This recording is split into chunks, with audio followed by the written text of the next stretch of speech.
Netaji Subhas open university BDP history third year CC history 12 পেপারটির assignment 2025-এর প্রশ্ন উত্তরগুলো তোমাদের সামনে আলোচনা করছি। দেখো, প্রথম প্রশ্ন এসছে, নিচের কোন বিষয়টি 1757 এবং 1857-র মধ্যবর্তী সময়ে ভারতে ব্রিটিশ অর্থনৈতিক নীতির ফল ছিল না?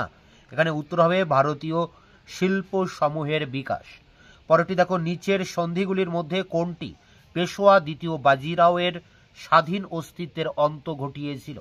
উত্তর হবে বেসিনের সন্ধি। 3 দাগের প্রশ্ন দেখো, 1857 বিদ্রোহের প্রধান কারণগুলোর মধ্যে অন্তর্ভুক্ত নয়। এখানে উত্তর হবে ভারতীয় এবং ব্রিটিশদের মধ্যে বিবাহ নিষিদ্ধকরণ আইন।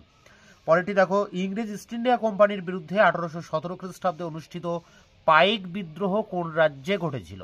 উত্তর হবে উড়িষ্যা।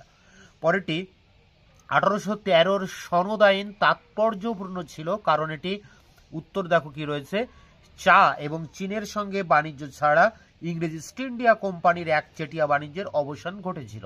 এটাই কিন্তু উত্তর। এরপরে 6 দাগে সত্য বিলোপ নীতি প্রবর্তন করেছিলেন কোন governor general?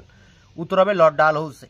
পরটি, Asiatic Society of Bengal প্রতিষ্ঠা করেছিলেন কে করেছিলেন? উত্তর হবে ওয়ারেন হেস্টিংস এবং উইলিয়াম জোন্স।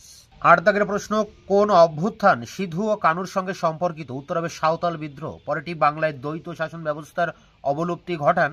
উত্তর ওয়ারেন হেস্টিংস। পরেরটি শেষ প্রশ্ন, কলকাতার সুপ্রিম কোর্ট প্রতিষ্ঠিত হয় কোন আইনে? উত্তর হবে 1773-এর রেগুলেটিং অ্যাক্ট। তা এই ছিল তোমাদের সিসি হিস্ট্রি 12 পেপারটির ফার্স্ট সেট কোশ্চেন অ্যান্সার। তোমরা পারলে আরও 2-1টি সেট কোশ্চেন অ্যান্সার কালেক্ট করে তবে পরীক্ষাটি দেবে। পরীক্ষা দেওয়ার সময় কোনো একটি প্রশ্ন আনকমন এলে তোমরা গুগলে সার্চ করে ভালো করে অ্যান্সারটা জেনে তারপরে পরীক্ষাটি দেবে, যেহেতু 2 ঘন্টা সময় পাবে এই পেপারটি পরীক্ষা দেওয়ার।